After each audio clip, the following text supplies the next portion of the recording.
Hello, chess friends. A common problem chess players have is that they play e4, but they're not so sure what to play against the Sicilian defense. And in this game, I will show you here, play between the Grandmasters Jergus Pechac and Matej Sebenik in Mitropa Cup 2023, where we're going to see how to deal with the Sicilian. By the way, the system that Pechac played in this game with bishop to b5, the Rossolimo, it actually also works if they play d6. You can also go bishop b5 there as well. There are some differences. They can play bishop d7 or knight d7 instead, but just letting you know it does work in that way. And actually, I did do a course attacking the Sicilian as well, for those who want more details there. I'll put a link in the description below. But for now, yeah, let's also... Before I move on, I will point out that e6 actually does avoid bishop b5 systems, but there are other ways White can play if you don't want to go for the open Sicilian with d4. For example, you can always play a King's Indian attack where e6 is maybe not the absolutely ideal setup for Black in a certain sense. Actually, it could even transpose to a King's Indian attack French if Black were to play d5, but again, a topic a bit aside from this specific video. So, after knight c6, bishop b5, Black does play the move e6, with the idea of preparing knight g7 so that the pawns won't be doubled on c6. Let's say if Black plays g6, for example, then it's possible to get this kind of structure where the pawns are doubled for Black on the c file, and White can just sort of play very positionally. And you can definitely think about plans such as going for either a3 b4 break. If they go e5, you can often meet it with f4 as well in some positions. And there are even some fun lines where you can also potentially go for an attack on the opponent's king with long castling. So you can already see it's a very flexible kind of setup for White. And if they play b takes c3, yeah, you can often just play in the center and get a nice position just by hitting in the center at the right moment, as it were.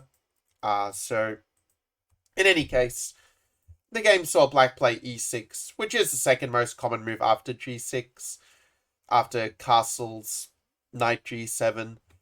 Again, many decent moves for White, but White decides to go for one of the more positional approaches with rook e1. The idea of rook e1 being that after a6, that White is now able to retreat the bishop back to f1. Compare that, say, with bishop takes c6, where Black is able to, free his bishop to develop and get castled with a quite reasonable game. So bishop f1 just kind of keeps the piece on the board and makes it a bit harder for Black to develop that bishop. Now he'd have to play something like knight g6, then bishop e7, and then castles, which is just not the most efficient. In fact, the best move for Black here is probably to play d5 and hit back in the center. But after takes, and d4, White does get a quite nice amount of space in the center, where if they trade everything, we're just kind of activating our piece each time with the recapture. And if they do play a move like knight f6, we can just again keep that tension with bishop e3, so that if they do take, we get that little bit of, queenside majority to play with. Black's bishops are a little inactive, and that can give White a very small edge here. Now, in the game, Black decides to play a little creatively with the move b6, which I believe is an idea of AlphaZero somewhat recently. However, I quite like the position White got in the game, where after knight c3, d4, takes, and all of these exchanges. So we see another idea of knight e7, that now, when White plays d4, Black's now able to kind of recycle the knights by bringing the other one to c6. But I still think this position is a little bit better for White, just because without the knight on f6, you don't really have the same pressure against White's center. So White just keeps this long-term, very pleasant space advantage to work with. Incidentally, if Black does play something like bishop e7, and let's just say Black develops automatically with castles, it's worth pointing out that White has a very good move here. You may want to pause the video and write in the comments below what you would play here as White. So the answer here is that the move knight a4 is very, very strong, with the idea of simply winning the pawn. And if Black were to defend it with b5, we've got knight b6, and we end up winning a pawn this way with the fork. Actually, maybe we win even more than a pawn, in fact, because of the fork after rook b8, or, you know, if rook a7, knight d7, we're hitting both rooks at once. So, yeah, we can see that black can't just develop without thinking. He does also have to consider what white's trying to do here. In the game, black played queen c7.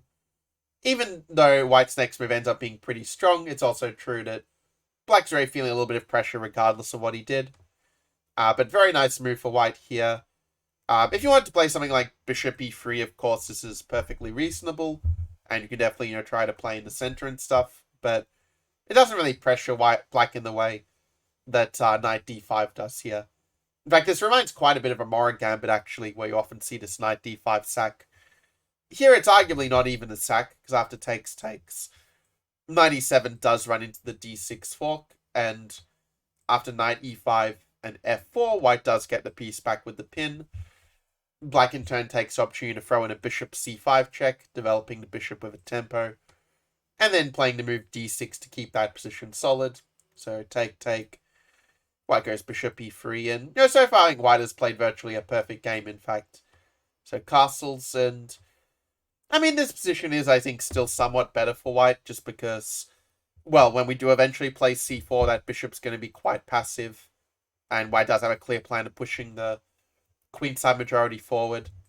But black definitely has counterplay as well with the kingside pawns, so it's surely a very interesting position.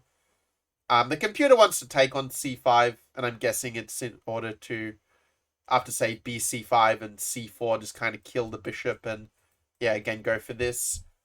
But white decides to keep the tension with queen d2, which I think practically is maybe even a more unpleasant move for black, perhaps.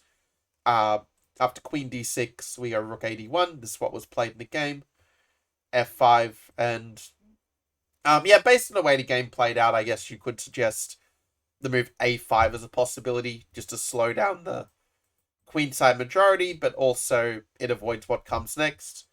Admittedly, f5, though, is an incredibly natural move, so it's kind of hard to criticize it, but after bishop takes c5, well, now black can't play queen takes c5 because of rook takes c5. This is the first point, but after b takes c5, queen a5 is a very nice strategic move by white, where in this way we are fixing the black isolated queenside pawns in place, so that we may attack them in the future.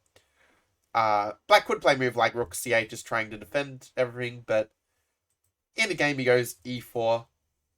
Very nice move by white in this position, by the way. The computer doesn't think of it as a top line, but it's a sort of creative idea. I mean, c4 and going for this is definitely quite normal, but rook e3 is also quite a fun move in this position, with the idea of swinging the rook over, which is actually what we see in the game. Rook f6, rook to b3. And here the best bet for black is probably just to play rook b8 and just defend the bishop.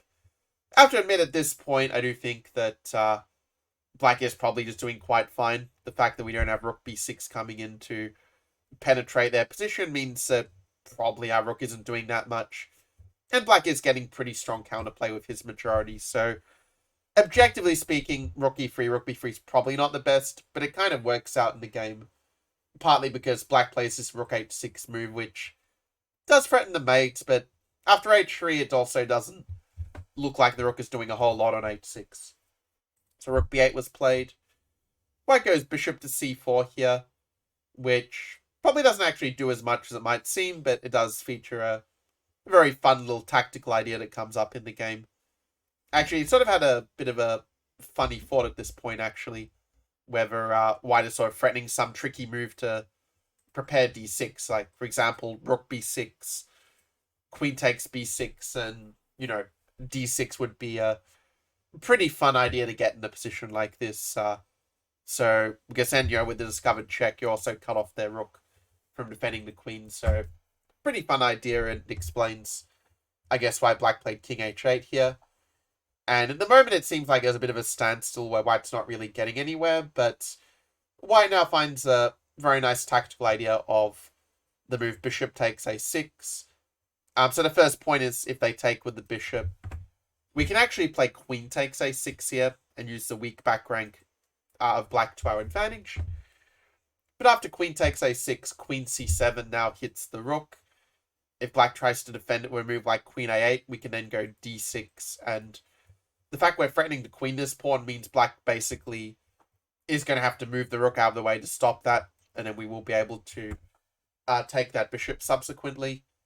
In the game, we had rook g8. Rook takes b2, queen e2. Yeah, queen e2 is a good move here to counterattack. But after queen g1, rook g1, I should say.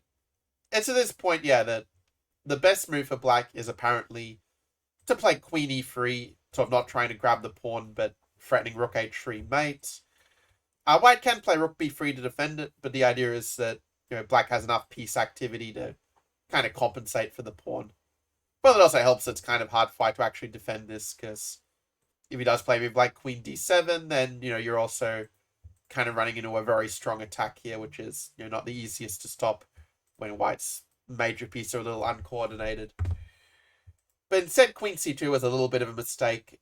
And after rook b8, again, black probably has to do something like queen d3 and try to threaten some sort of, well, that's not a mate with queen h2, but at least a perpetual check kind of idea to to defend. But instead, e3 was just a bit of a blunder, where white now played this very nice final move, queen to d8, sacrificing the queen, but it's not really a sack because you're just mating them on the back rank.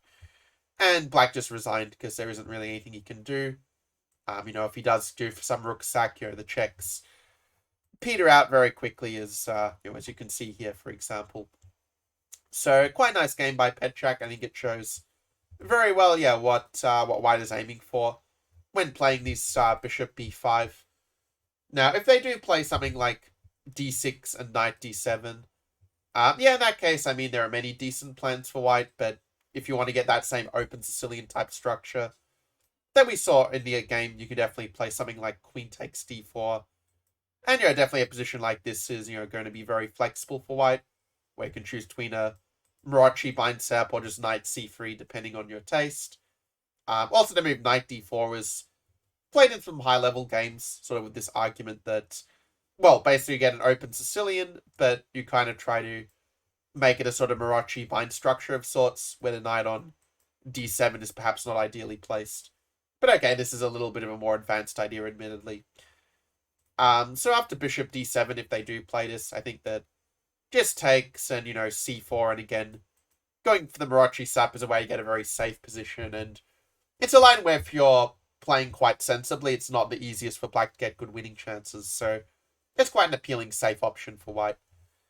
Anyway, that's all I have for today with this video. Hope that you enjoyed it, and I will see you in the next one.